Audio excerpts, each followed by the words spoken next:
Hello and welcome to the latest episode of Millennial Money. So today I thought I would ask Damien about pensions. I've got a few questions about personal pensions and workplace pensions. And before I worked at Money to the Masses, I had two previous jobs where I opted into the pension scheme. And I had a letter through in the post the other day giving me an annual summary of my pension. And I just wondered, what do I do with my pensions? Do I just leave it there, or is there anything I can do with it? So what you're talking about is what they call pension consolidation. So you can, as an option, consolidate all your pensions into one pot. That is something that people consider. There are a number of reasons why you might do. I'll come on to that. But one of the things you've got to realise, there are different types of pensions. So you can have what they call defined contribution pension, which means that you put money into the pension pot and that pot then grows over time as it's invested.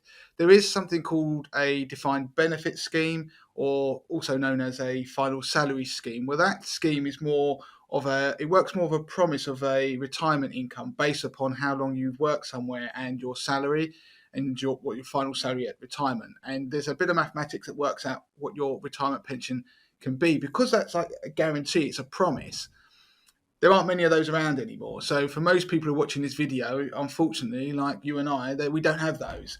So the thing that you're likely to have is what they call defined contribution. So it's like a pot of money that money's been paid into over time. So your employer is paying into it, probably you are paying into it. Then that is still sitting there when you've left your job. So you can have a couple of options that you could decide to leave the old pensions where they were, and so you can continue to invest them and as however you want within the investment funds that are there available, or you can try and consolidate them, a bit of sort of tidying up so it makes it easier to manage.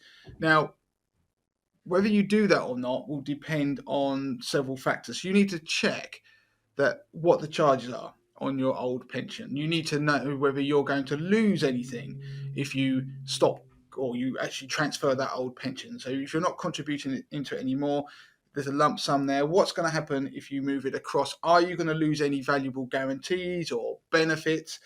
Some old pensions had guaranteed annuity rates. Don't worry too much about what that actually means, but it was a promise of what sort of rate of pension you would get when you retired. You just need to look at the paperwork. So dig out the paperwork, look at the details, and compare it to what the new scheme is offering. Now, the other thing that people need to bear in mind is that if you have a scheme that you're thinking maybe one that you've been paying into now and you want to consolidate them into a pension that you've found somewhere that you quite like, that will your employer pay into it? Are there matched pension contributions? So, for example, under auto enrolment, most people have some form of matched pension contributions. If you decide to no longer do that, opt out or don't pay into that, then your employer won't either. So you might be losing out on contributions. So the idea is you look at all your pension pots. If you have ones you don't know where they are, because you may have changed employers loads of times, you might realise if you've got a old pension pot, you might think you've got one somewhere. Then the pension tracing service that will help you find old pensions, and then you can go and request information about them, and then start to look at the annual statements, the T's and C's, the contract itself, and see whether it's worth consolidating them. It may be worth it to save charges. So they might be cheaper. The new pension might be cheaper that you're moving it into. It could be better investment options that are available as well. So it's something that you would look to do. Generally speaking, you would need to seek advice. I would recommend you would go and speak to a financial advisor. If you don't know of a financial advisor, then you can find an article on our website that tells you how to find one. But sites like Vouched For or Unbiased are really good sites to be able to find reviews of financial advisors that can help you. Then they will be able to tell you what's the best course of action for you. But there are other companies that do it as well. So some of the new fintech startups that actually allow you to go not only consolidate, but they'll go and find the pensions and do all the heavy lifting for you. So there is an article which we will link to, won't we, in the show notes, that will help people go and read about those other services out there that can help them decide whether they want to consolidate and what's best for them. Yeah, so that's really helpful because it sounds really daft. But in my head, when I imagine consolidation, I imagined like an app on my phone where I managed all of the pensions in one place. But you've actually explained it to make sense that all the pensions are then basically going into one account. So it's like moving all your separate accounts into one bank account.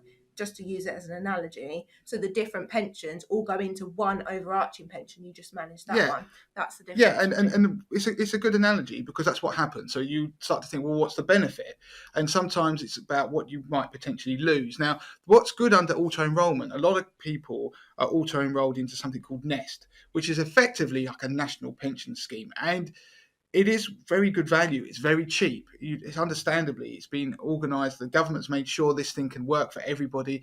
And if you move employers, then you can still use this scheme if they're signed up to it via auto enrolment. So it's not a case of where we were before, where people, when they automatically move jobs, they just got all these lots of tiny pension pots.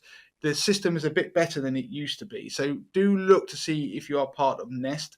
And again, like all of these different pensions, especially the modern ones, you can now manage them online. So you can go in, choose the funds that you want to invest in, decide on contributions, etc. So there are definite benefits of consolidating your pension pot. You don't have to do it. It will just sit there, still growing and being, well, hopefully getting bigger and bigger over time, and you can manage it in its existing place.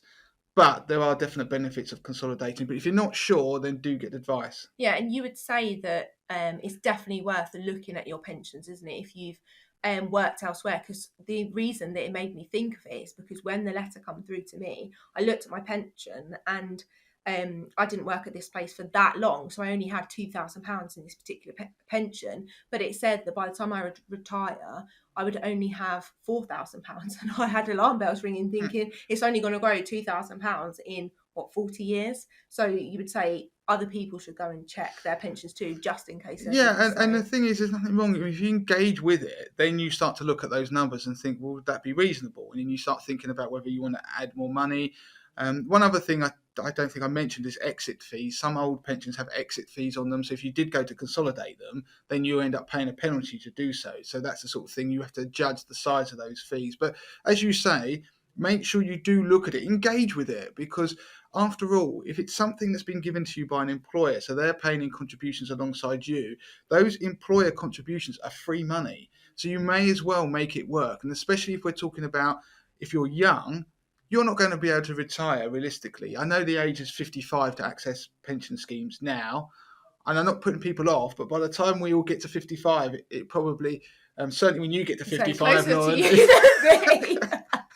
when you get to 55, it won't be 55. It'll probably be 58 or something like that. And so there's a reason you've got all that time to compound, that you want to be able to go and look at your pension and decide on the amount of risk you want to take. So the message is, do look to see whether you could benefit from consolidation. But more importantly, look at what you've got. That's the best part of it. You look at what you've got and you start to manage those pensions, and they can be managed separately.